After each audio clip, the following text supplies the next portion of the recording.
아니, 중국어 강좌만 있으면 되는 거 아냐? 한국어를 누가 배운다고? 무슨 소리야? 이번에도 한국어 강의 마감되어서 수강 신청 못한 사람이 얼마나 많은데. 아니, 전공 중에 있지도 않은 한국어를 왜 배우고 싶어 하는 거야? 너 진짜 어디 우주에라도 다녀온 거야? 내년 2학기부터 동아시아 학과의 한국학 세부 전공이 개설된다고 하던데. 넌 그 소식도 모르는 거야? 한국에는 관심 없어. 미국 사람들은 한국이 어디에 있는지도 모를걸?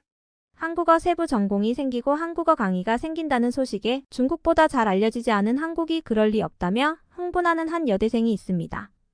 안녕하세요. 저는 중국의 광둥성에서 미국 예일대로 유학을 온 아이핑이라고 합니다. 예일대라고 하면 미국뿐만 아니라 전 세계적으로 손꼽히는 명문대이죠. 제가 태어나 자란 광둥성은 바다와 인접해 있는 지역인데요.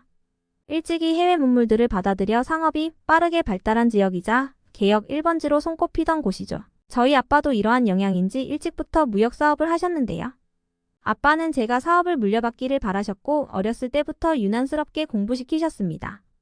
자녀들을 강압적으로 훈련하듯이 양육하는 것이 마치 호랑이가 돌진하는 것과 같다고 하여 타이거 맘이라고 한다죠. 저희 아빠는 타이거 파파였습니다. 지배욕도 강하고 욕심이 많은 아빠는 자식 사랑은 내세워 저를 무척이나 통제하셨는데요. 그런 통제에서 벗어나고자 유학을 선택했는지도 모르겠습니다. 아빠는 자식 사랑도 유난스러울 뿐만 아니라 중국이 최고라는 생각이 강하신 분이었습니다. 아시아 문화의 중심이며 경제나 문화적으로도 우월하다고 가르치셨죠. 저는 이런 아빠의 영향으로 중국이 아시아권에서 최고라는 생각을 갖고 있었습니다. 하지만 현실은 그렇지 않았습니다. 제가 예일대에 입학할 때만 해도 아시아권에서 유학 온 학생들은 중국 학생들 외에는 없을 것 같았습니다. 하지만 이런 예상은 보기 좋게 비켜갔습니다. 예일대학교의 뛰어난 경제학 프로그램은 헤지펀드 매니저들과 매니지먼트 컨설턴트들이 즐비하고 가장 많은 숫자의 학부생들이 몰리는 프로그램입니다. 저 역시 강의 신청에 성공해 얼마나 안도의 한숨을 쉬었는지 모릅니다. 중국뿐만 아니라 다양한 아시아 국가에서 유학을 온 학생들이 있었고 한국 학생들도 있었습니다. 천잡고 힘도 없는 나라 한국에서 어떻게 미국까지 유학을 온 걸까 궁금했고 분명 학교에 기부금을 내거나 정당하지 못한 방법으로 입학했을 거로 생각했습니다. 아시아권의 문화에 대해 토론을 하던 수업에서 한국, 중국, 일본에 관한 이야기를 나누게 되었습니다. 전 당연히 미국 학생들이 중국에 대해 궁금해하고 관심 있을 거로 생각했습니다.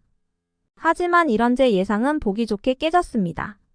대부분의 학생들은 한국 문화에 관심을 보였습니다. 전 미국 학생들이 중국에 라이벌 의식이 있어서 그렇지 않은 한국에 관심을 갖는 거라고 생각을 했습니다. 하지만 이 또한 제 편견이었죠. 예일대 학생들은 하버드 대학교나 프린스턴 대학교의 학생들에 비해서 상당히 진보적인 것으로 유명한데요. 자신들의 견해를 적극적으로 어필하고 내비치는 것에 두려움이 없었습니다. 학생들은 정말 중국에 관한 관심보다 한국에 대한 관심이 대단했습니다. 저는 도대체 왜 저렇게 한국 문화에 관심 있고 좋아하는지 궁금해졌습니다. 왜냐하면 동아시아학과 학생들은 일본학과 중국학 중에서 전공을 택해야지 한국은 선택지에도 없었습니다. 제가 같이 수업을 듣던 친구에게 왜 이렇게 사람들이 한국에 대해 관심이 많은지 모르겠다고 하자 한국어를 수강하는 예일대 학생은 최근 6년 새 2배 이상으로 급증했고 BTS로 상징되는 K-팝, 한류의 영향이 크다고 이야기하더군요. 제가 연예인이나 드라마로 인한 바람이겠거니 생각했습니다. 하지만 이런 제 생각을 눈치를 챈 친구는 잠시 유행이 아니라고 했습니다. 한국어 수업의 수강생이 2017년 82명에서 2023년 184명까지 늘어났고 자신도 한국어 수업을 들었다고 했습니다. 한국은 매우 흥미로운 나라라고 이야기하며 같은 아시아권인데 잘 모르냐며 오히려 제게 트렌드하지 못함을 지적했습니다. 저는 인정하기 싫었지만 객관적인 수치와 증거 앞에서는 인정할 수밖에 없었습니다. 한국과의 학술 교류를 늘리기 위해 한국의 한 사립대와 손잡고 인문사회첨단과학 등 분야의 연구교육 협력을 강화한다는 소식을 들었습니다. 아니 중국이 아닌 한국과의 협력이라니. 더 놀라운 건 동아시아학과의 내년 가을 한국학 세부 전공이 개설된다는 소식이었는데요. 예일대가 1701년 개교한 이후 323년 만이라고 했습니다. 당연히 중국어는 이미 전공 과목으로 개설되어 있었고요. 이제야 세부 전공이 된 것을 이야기하며 제가 중국의 문화가 훨씬 더 앞서간다고 이야기하자 이야기를 듣던 친구는 제대로 한국 문화를 모르고 하는 소리 같다며 한류는 미국뿐만 아니라 전 세계적으로 큰 이슈이며 몇 편의 드라마나 일부 가수의 인기가 아니라고 했습니다.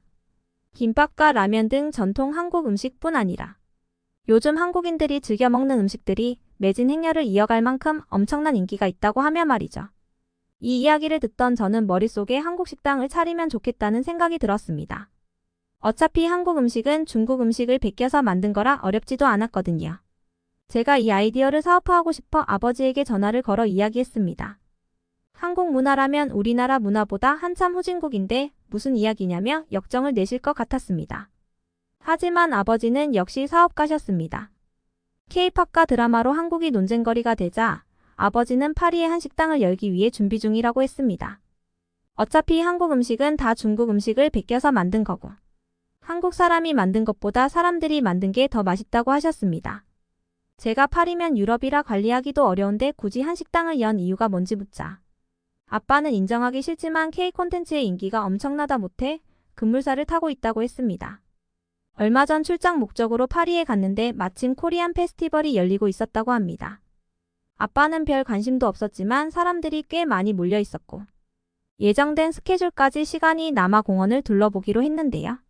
태권도 시범단의 공연을 시작하여 처음부터 관람할 수 있었다고 해요. 중국 무술의 아류작이라 여겼던 아빠는 별 관심이 없었지만 높이 위치한 송판을 격파하고 돌려차기, 날라차기 등 화려하면서도 절도 있는 태권도 시범에 점점 빠져들었다고 합니다. 아빠가 인상 깊게 보았던 건 한국 문화 체험을 할 수 있는 30개의 부스가 운영된 곳이었는데요. 프랑스 한식문화협회의 관리로 운영된 음식 부스에서 다양한 먹거리가 판매되었는데 각종 공연과 대회가 끝난 이후에도 한식 부스의 줄이 끊이지 않았고 대부분 부스의 재료가 동일할 정도로 한식의 인기가 뜨거웠다고 합니다. 사람들이 한국 음식을 파는 부스에 긴 행렬로 줄을 서 있어 아빠도 모르게 줄을 서게 되었다고 했습니다. 호떡과 만두 등 한국식 간식들은 인기가 얼마나 좋은지 재료가 동나서 맛보지도 못했다고 합니다. 아빠는 파리에서 인기가 있구나 하는 생각에 중국으로 돌아와 식당 오픈 준비를 하셨는데요. 한국식 레스토랑과 한국식 바비큐라고 간판에 붙이는 것을 전략으로 쓰셨다고 했습니다. 제가 그 이야기를 듣고 아빠는 자존심도 없냐며 화를 내자 돈을 버는 일에 자존심 이야기를 왜 하냐며 오히려 저를 나무라셨습니다. 아빠네 식당은 김치와 불고기, 각종 부침개 등을 팔고 있는 것 같은 보기에는 정말 한식당처럼 보였습니다. 하지만 실제 메뉴판을 보면 연어 요리, 양고기, 깐풍기 등을 포함시켜 두었고 무엇보다 메뉴판에 중국어로 메뉴 안내를 적었다고 했습니다. 저는 아빠의 사업 수완에 감탄할 수밖에 없었습니다. 평소 그렇게 한국을 무시하셨던 아빠이기 때문에 더욱 그러했죠. 잘 다니고 있던 무역회사를 그만두고 요식업 창업이라니요. 이어진 아빠의 이야기는 더 충격이었습니다. 처음에는 호기심이 더 크고 유행은 빨리 지나가니까 하는 생각에 한국 음식을 믿기로만 삼을 생각이었다고 했습니다. 그런데 막상 식당을 운영하고자 한식을 먹어보고 메뉴를 개발하게 되면서 한식에 반했다고 했습니다. 한국 음식의 매운맛을 줄이고 현지 입맛에 맞추었다고 했습니다. 제가 식재료를 공급하는 게 어려울 것 같다고 이야기하자 물류와 재료 공급 모두 중국 네트워크를 이용한다고 하셨습니다. 각종 야채와 육류는 물론 한식에 필요한 간장, 고추장, 된장 등도 중국계 마트에서 공급을 받는 거죠. 재료 상당수가 중국산이 되는 거예요. 아빠는 한국 음식인 척 프레임만 갖추는 거지 본질은 아니라며 어차피 외국인들이 한식에 대해 잘 모르기 때문에 괜찮다고 했습니다. 오히려 전 처음에는 아빠의 사업 추진이 대단하다는 생각이 들면서도 한국 문화의 위상을 높여주는 격이 된 것 같아 기분이 안 좋았습니다. 솔직히 아빠에게 제 생각을 이야기하자 아빠는 짝퉁 한식을 유럽인들에게 소개하는 게 한식의 위상도 떨어뜨리고 진짜 한식도 대체할 수 있을 거라고 했습니다. 아무튼 그렇게 아빠는 한국 식당을 열어 본격적으로 요식업을 시작하셨습니다. 처음에는 프랑스 사람들이 한식인 줄 알고 식당을 방문했습니다. 새로 한 식당을 오픈했다고 하면 사람들이 너도 나도 와서 맛보려고 한다는 말이 진짜인가 봐요. 한국 문화와 음식에 반해 한국 식당을 하는 프랑스인이나 한국계 프랑스인들도 있고 현지 한식당 주방에서 일을 배워 오픈한 아시아 사람들도 많다고 해요. 아빠는 호기롭게 장사를 시작하셨지만 오픈할 때의 호황은 오래가지 못했습니다. 호기롭게 시작한 아빠의 사업은 위기를 맞았고 저는 방학을 맞이해 아빠가 계신 파리로 날아갔습니다. 아빠 가게를 가보니 한국어로 쓰여있는 간판 덕분인지 정말 설명해주지 않으면 한식당이라고 해도 믿겠더라고요. 음식이 궁금해서 저도 맛을 보았는데요. 불고기를 너무 기름 범벅으로 해서 느끼했습니다. 그냥 고춧가루 푼물에 두부와 고추장을 넣고 끓였다는 순두부를 한국인들은 좋아한다는데 왜 이런 걸 먹나 하는 맛이었습니다. 도대체 미국인들도 프랑스인들도 왜 한국 음식을 맛있다고 하는 건지 도저히 이해가 안 되었는데요. 저랑 같이 음식을 먹던 친구가 웃으며 이건 한국 음식이 아닌데 하며 의아하다는 표정을 지었습니다.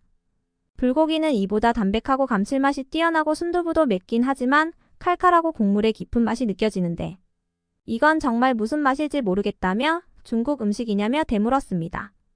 이게 진짜 중국 음식이라면 중국 사람들은 한국에 가서 요리를 배워야 할 것 같다며 미안한 말이지만 이렇게 가게를 오픈하면 머지않아 문을 닫을 거라고 하더군요.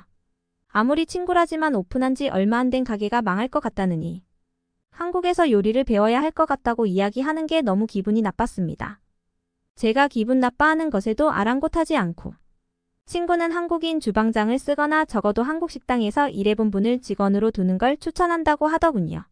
전 주제 넘은 참견이라고 생각했는데요. 아빠는 좋은 아이디어라며 박수를 치더군요. 아빠는 도대체 뭐가 좋다는 건지 알 수가 없었습니다. 그리고 며칠 뒤 정말로 한식당에서 근무한 경험이 있는 주방장을 뽑았는데요. 제가 굳이 한식당에서 일한 주방장을 왜 뽑냐며 차라리 중국 음식을 잘하는 주방장을 뽑자고 이야기했습니다. 아빠는 일단 한식이 대세이니 한식으로 가보자며 제 의견을 무시하셨습니다. 새로 뽑은 직원분은 영미 아줌마라고 본인을 소개하시며 제게 어떤 음식을 좋아하냐고 물어보셨습니다. 전 영미 아줌마를 골탕 먹여야겠다고 생각했어요. 전 구글에서 검색해서 보이는 한국 음식을 내밀었습니다. 영미 아줌마는 이게 먹어보고 싶었냐면서 잠시만 기다리라고 했습니다. 한국의 식재료와는 달라서 맛이 날지 모르겠다며 식재료를 사와서 식당으로 향하더군요. 전 식재료를 핑계로 맛없게 만들겠지 하는 생각이 들었습니다. 그렇게 시간이 지나고 맛있는 냄새가 풍겨왔습니다. 제가 어떤 음식을 만들어 달라고 요구했는지 궁금하시죠? 사실 저도 이름은 잘 모르는데 한상 가득히 한국 음식이 차려진 사진을 그냥 보여준 거였습니다. 식재료를 다시 사러 가시길래 뭘 사러 가시나 했더니 아빠가 고용한 중국 주방장은 너무 싼 식재료들만 사놓아서 음식을 만들기에는 적합하지 않다고 했습니다. 그리고 사온 재료로 만들어주신 음식은 냄새만 맡아도 정말 맛이 기대되더군요. 돼지갈비찜과 계란말이, 그리고 된장찌개 등 총 10가지 음식들을 차려내다니. 영미 아주머니는 제게 오늘 혹시 누구 생일이냐며 보통 명절이나 생일날 이렇게 푸짐하게 차려놓고 먹는다고 했습니다. 맛을 보았는데요. 와, 중국인이 만든 한식 코스프레 음식은 정말 쓰레기였네요. 돼지갈비는 단맛과 짠맛이 적절히 어우러진 맛이었는데요. 고기가 부드럽게 잘 익고 간도 잘 배어 있었습니다. 저도 모르게 손에 묻은 양념을 쪽쪽 빨아먹자 영미 아줌마는 넉넉히 만들었다며 천천히 먹으라고 했습니다. 민망함도 잠시 전 손을 멈출 수가 없더라고요. 재료가 다 없어서 파프리카와 당근, 양파와 고기만 넣었다는 당면은 또 왜 이렇게 식감도 좋고 맛있죠? 잡채 또한 한 장을 베이스로 한 음식 같은데 다양한 야채와 당면의 어우러짐이 좋았습니다. 중국 음식들은 다 튀기고 볶아 먹다 보면 느끼해지는데 한식은 그런 게 없더군요. 왜 파리의 사람들이 줄을 서서 한식을 먹고 좋아하는지 알 수 있었습니다. 전 진심으로 영미 아주머니에게 맛있다고 말씀드리며 아빠에게도 탁월한 선택이었다고 이야기했습니다. 그리고 어떻게 되었냐고요? 예상하시는 그대로입니다. 아빠의 가게는 맛있는 한식당으로 유명해졌고 저희 가게는 웨이팅 없이는 들어올 수 없는 유명한 맛집이 되었답니다. 학교를 졸업하면 파리로 건너와 아빠의 식당을 전문적인 프랜차이즈로 키우고 싶은 게 제 꿈이랍니다. 한국어에 대한 열등감이 관심으로. 그리고 저희 아빠와 저에게까지 큰 행운을 안겨다 준 한국 음식에 감사한답니다. 오늘의 이야기는 여기까지입니다. 시청자 여러분들 끝까지 시청해 주셔서 감사합니다. 감동적인 사연을 주변 사람들에게 공유하고 함께 이야기 나눠보세요. 응원이나 남기고 싶은 말이 있으시면 댓글로 남겨주세요.